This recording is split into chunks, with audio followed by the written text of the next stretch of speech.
Good evening and welcome back to another Fantasy Football Fix daily price change predictions video. My name is FPL Nacho and this is usually the series where we discuss potential FPL price changes. However, off the back of the recent cancellations, postponements to games, managers are clearly prioritising late transfers because of course that Aston Villa postponement coming so close to the original Saturday deadline.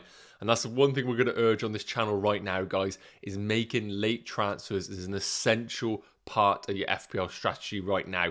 And although I'd love to chat about potential FPL price changes, clearly managers have got the same idea because price changes tonight are looking very far and few between. But I will cover the odd few that we are going to be having going into this game week. So as always, guys, we'll be covering the main hot topics going into this game week. So if you want to support the channel, make sure you like the video and hit that subscribe button. And of course, that notification bell, because so much is happening in the FPL world right now. You don't want to be missing a thing. So guys, without further ado, let's get started. Okay guys, so as I mentioned, transfers right now are really not a thing in FPL as we speak, and rightly so. Off the back of that game week 18 situation where we saw games getting postponed, like the Aston Villa one on the day, that is enough of a reason to hold off on those early transfers. Team value right now really isn't a thing in FPL. We play the game weeks by game weeks. And until we get government announcements or any sort of clarity on how the fixtures are falling, playing your transfers early is not a strategy that we recommend.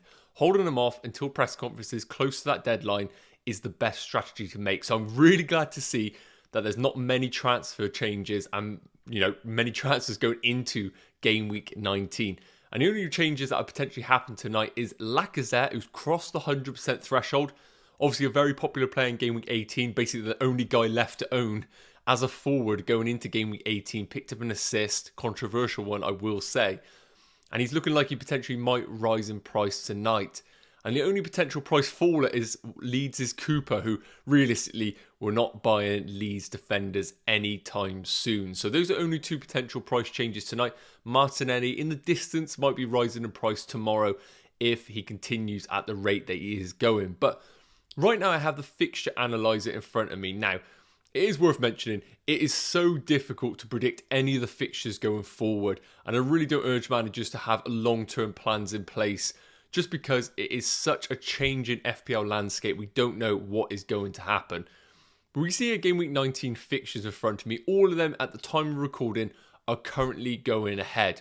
And you can see that West Ham with the best fixture at home to Southampton, topping the Fixture Analyzer in game week 19. But what I really want to talk about right now is those games that could potentially get cancelled. Now we know that Aston Villa got postponed due to a COVID case, and they are to play Chelsea at home in game week 19. Now we know Chelsea have their own situations with COVID, and we know Aston Villa had to postpone their game. So with the rule of 10 days, you never know, that game could fall in that bracket where it could be a cancellation. So I really wouldn't urge managers buying any Aston Villa or Chelsea assets right now, as that game in particular looks like it could be a real at-risk fixture.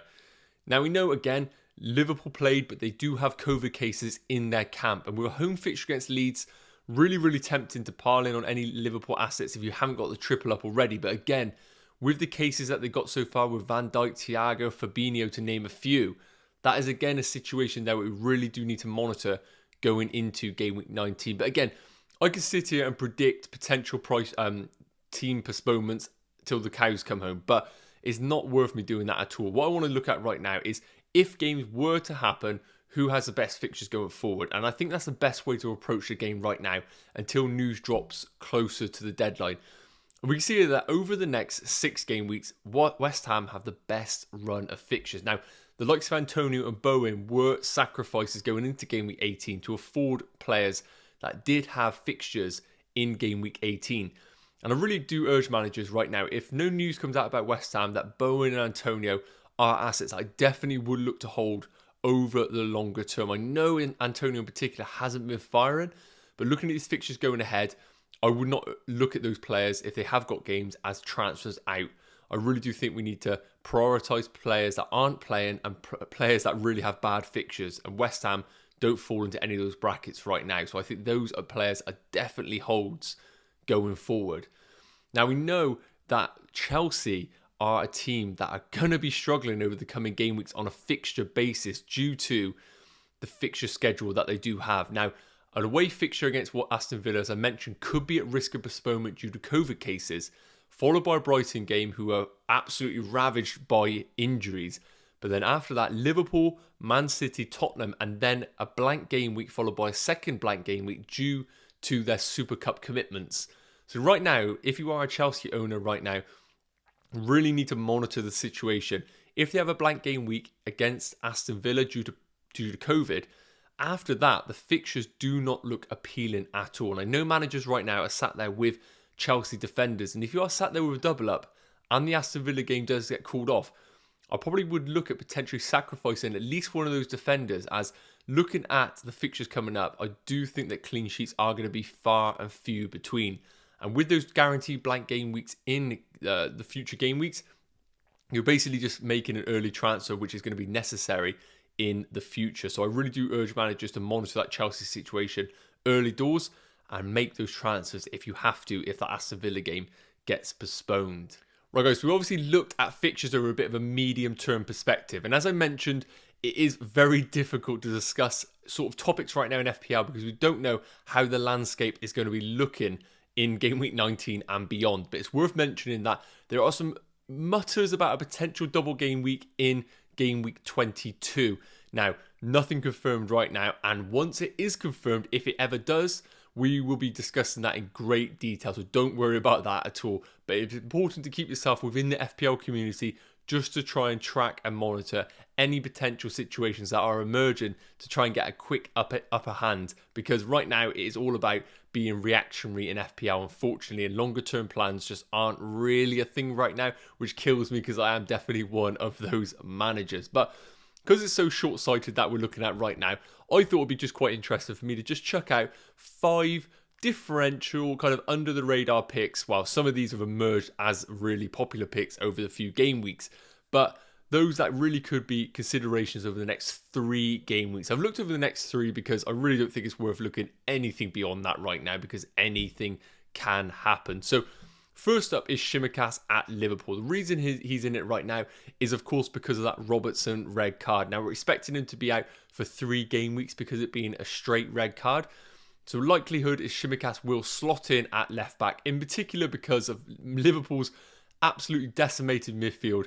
Any sort of replacements that could play at left back, the likes of James Milner, are going to be slotting in at left back, in the midfield for Liverpool. And the fixtures coming up, Leeds at home, which looks like a great fixture for a clean sheet because of the injuries that Leeds are suffering right now with the likes of Calvin Phillips, Bamford, only to name a few that are out of that team. Followed by Leicester away and Chelsea away, again, if we do get to that point. And again, with the Liverpool sort of situation right now, with the likes of Fabinho, Henderson and Van Dijk being injured, they're just one of a few or multiple teams that are being affected by COVID situations. So at 3.7 million, Shimmer, if you're not already on the triple up with Liverpool, could just be a nice entry point to get yourself some Liverpool defensive coverage. Now, it's worth mentioning, without Van Dijk in defence and those midfielders missing, I'm not really as bullish on Liverpool clean sheet over this period. But at 3.7 million, you really can't argue having a player like Shimmer. The one thing I would say is having a playing squad is essential right now in FPL. So after the next 3 game weeks, once Robertson inevitably comes back into the team, that could cause future issues for your squad, because you're going to have an asset sat on your third bench that isn't going to be featuring at all for Liverpool. So it's worth mentioning that, because the bench right now is essential in the game.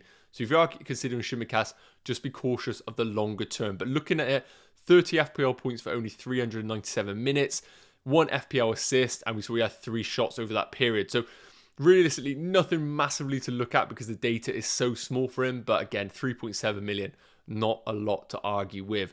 Now, Martinelli, on the other hand, is somebody who is really benefiting already from someone's absence, and that is Aubameyang. Now, by the signs of things, Aubameyang is completely out of favour in this under Arteta.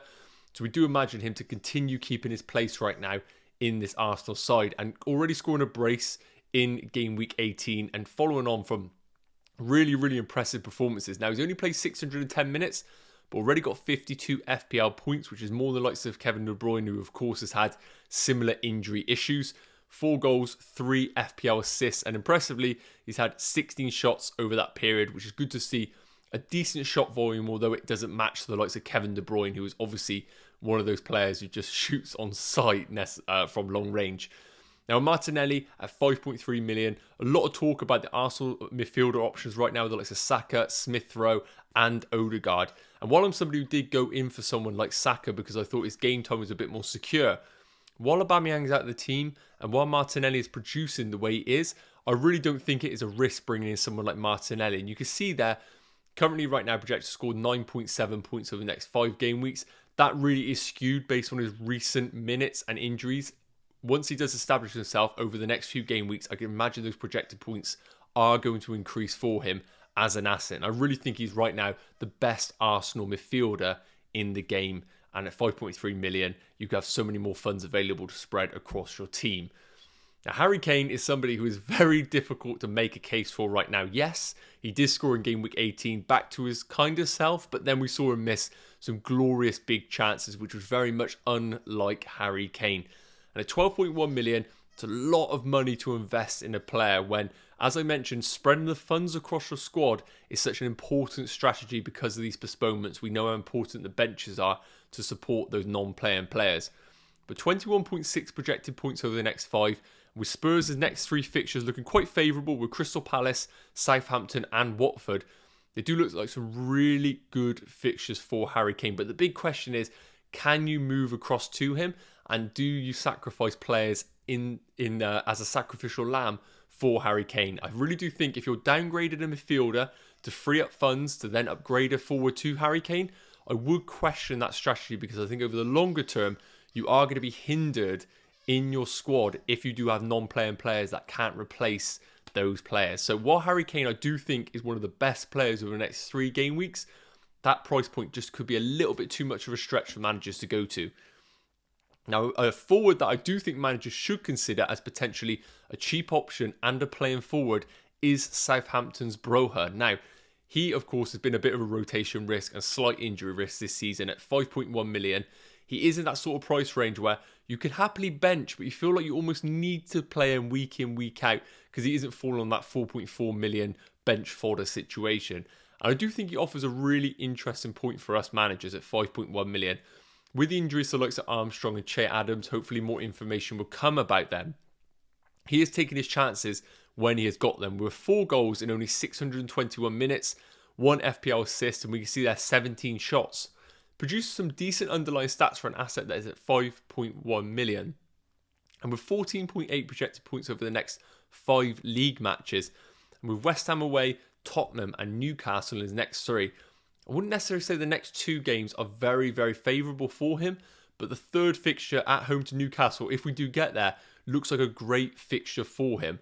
And I think right now, if you're looking to really stretch your squad and have playing players in each position, and you can't get to the likes of the Watford duo in King or Dennis, I think Bruyne could tick that box for you as a playing forward at Southampton. And yes, he could get rotated from time to time, but I do think with his form right now, if he isn't going to start, he's at least going to get significant minutes off the bench. Let's just hope that injury doesn't come to rear its ugly head.